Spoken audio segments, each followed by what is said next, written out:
Hello and welcome back to our channel. So today in this video we are going to discuss about how to use AI photo tools for e-commerce. So without wasting much of our time, let's get straight into the video.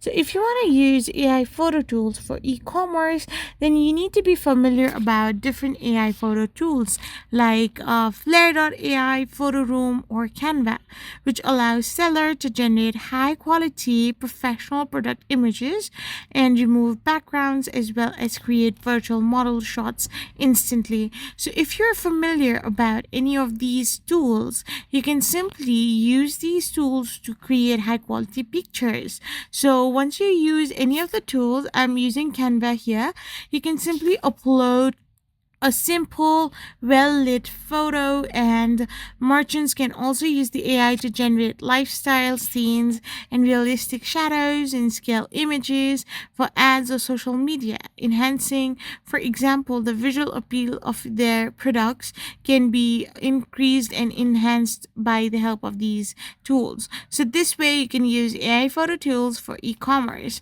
I hope you found this video helpful. So don't forget to hit that subscribe button and do give us a thumbs up. We will be back again with more informative videos. Thank you for watching and stay tuned for our next video. We will be back again really soon.